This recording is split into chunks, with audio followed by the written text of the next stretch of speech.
Hello everybody, my name is Coach Logan here and welcome back to another episode on your Oh So Lovely Pathway of Learning, episode 12. We got a whole dozen, that's crazy. We are also just about, if not at the time of me posting this, at 200 subscribers. So thank you all so much. I feel like just yesterday we were at 100. It is growing so fast. So I'd like to make a quick announcement. With this being said, make sure that you check out my website where I am offering the free coaching sessions until 250 subscribers, until I have 50 subscribers left. So take advantage of that deal while it's all free, while you still have time.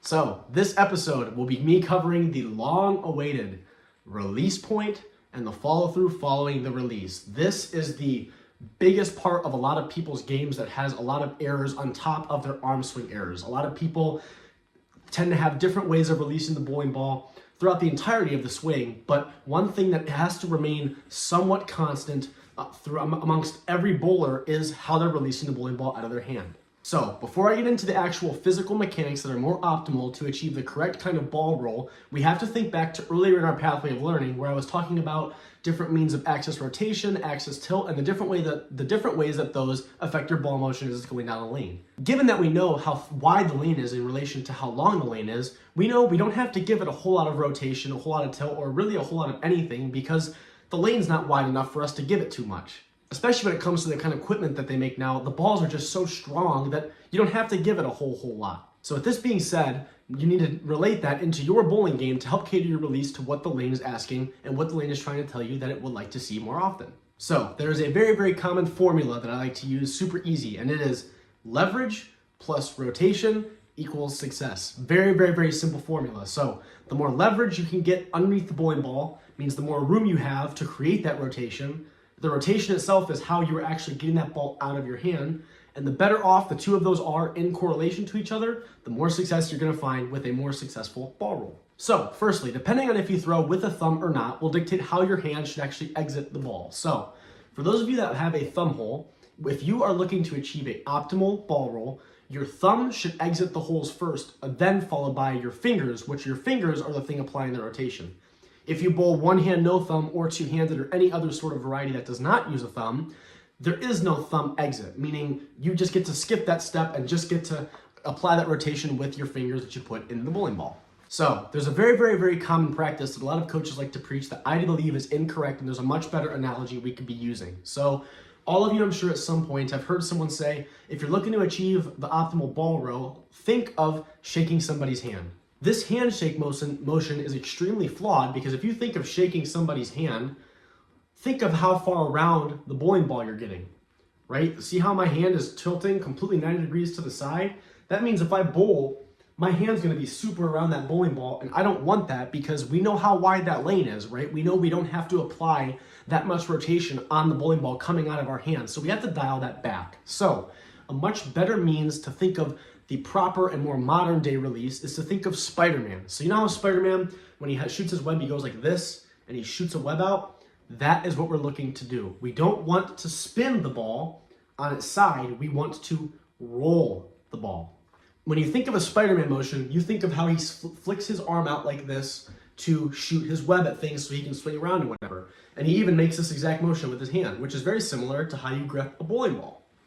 If you can think of this Spider-Man motion where you flick down, making your thumb exit the ball, and then you flip up with your fingers to create that rotation, that is going to not only limit your axis rotation, but will require you to create leverage. Leverage is the amount of your hand that's actually getting underneath the bowling ball at the point of release. Many of you who struggle to create a good amount of rotation or struggle to get it to spin as much as you're hoping is because your hand is on top of the bowling ball and you're not underneath it enough to finish with that whole Spider-Man motion. The Spider-Man motion only works if your hand is like this, right? Because you can't dump like this if your hand's on top like this. If you try to dump like this, you're gonna go behind you and do something real goofy that we don't want. So that means during your swing, if you watch the previous episodes, you'll understand that catch at the top of your swing and getting underneath that. I'll even throw in a quick tip Tuesday before this so you can reference that. So once you have created an optimal amount of leverage, then is when that rotation aspect and that Spider-Man portion then becomes applicable. Now, there are about a million different things that can go wrong. Some people might start to do the motion too early. Some people might still follow that handshake approach and get to around it. Some of you might not be leveraging the bowling ball enough, but the bottom line is if you want to fix this, There are millions upon millions of drills you can do at the house as well as on the lane that can help you isolate this. So the challenge for this video is not going to be focused on a recording or something. For sure, record it, but I'm going to lay out a bunch of different drills that you can do to help solidify this and just skip all the other spots and just isolate the release. The most obvious one that you can do both at the house and on the lane is a no-step approach. You'll simply stand in place, swing the bowling ball forward and backward a couple times, and just focus on the release portion. When you just focus on the release portion, this isolates just that. You don't have to worry about your steps or any other aspect in your approach. You use this to simply train your muscle memory to get used to that Spider-Man motion and get used to leveraging the bowling ball in a much more applicable and useful manner. Another phenomenal drill you can do with this is something of a similar respect, but you can actually get down on a knee. This one's a lot better at home because you can't throw the bowling ball very hard and it doesn't require a whole lot. So you just kind of roll the bowling ball back and forth along the ground and release it from there. So now you're not even standing and it's way easier for you to create leverage because you can just put your hand underneath the bowling ball since it's just at rest on the ground.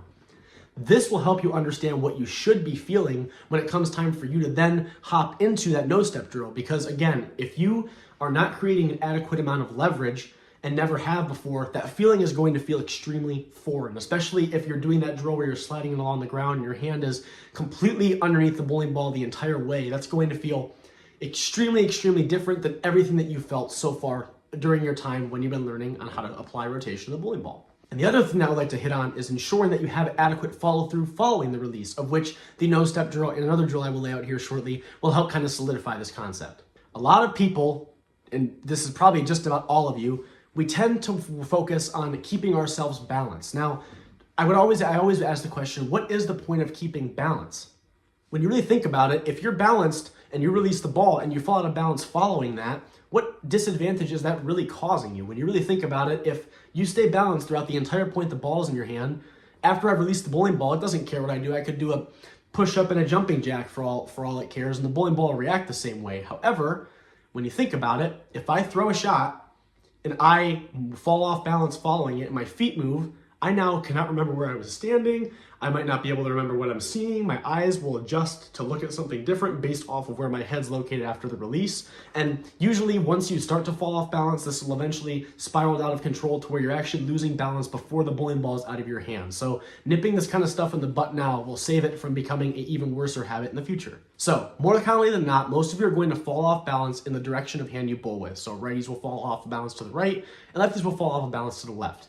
This is because there's a 14 or 15 pound boulder or whatever weight you throw on that hand. So you have to counteract that weight somehow.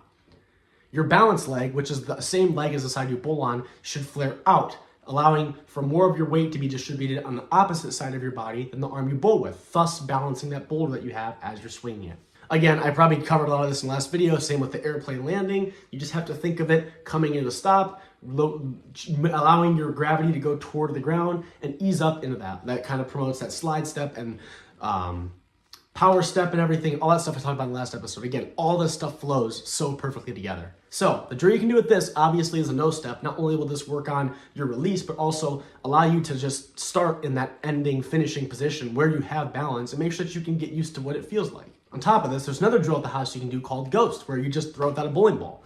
This is where you just walk, no bowling ball, throw like you are normally, and just get used to feeling that balance without that weight in your hand. You should almost feel as if more of your weight is located on the opposite side you bowl with, because once you actually have that ball in your hand, it'll be more centered. The big thing with this, and I need to harp on this very, very, very hard because this is extremely complicated. The release, for most people, is all of you are going to have the biggest variances in this outside of it. But there is, and there always will be, a big, big, big key of optimality with this portion of the approach, given that the dimensions of the lane are the same for you and I, regardless of who's bowling. With this being said, please comment, go to the community, take a photo, take whatever it is you like, and allow me to look at that, because this will be the best means of me making content that will help all of you guys out. So, given the being of this video, and given that this is the last part of the pathway of learning, you guys have just about done it. I will have another video that quickly sums up the key aspects of everything following this, and then send you off on your way and get you your certificate for an official Coach Logan Revere's Pathway of Learning finishing player. You are a star player to me. You are a star player to those around you. And I'm so glad all of you have stuck along with me on this journey, even though we're still not done yet. Don't worry. And there'll be plenty more series of different sorts of styles and different sorts of other things as time continues to march on. But again, since you've been around this long, I cannot thank you all enough for your support. And as always, if you have any questions, be sure to leave a comment down below. Also, please leave me a subscription. It really helps me out, as well as a like. And I will see all of you in the last pathway of learning in the next episode. Wow.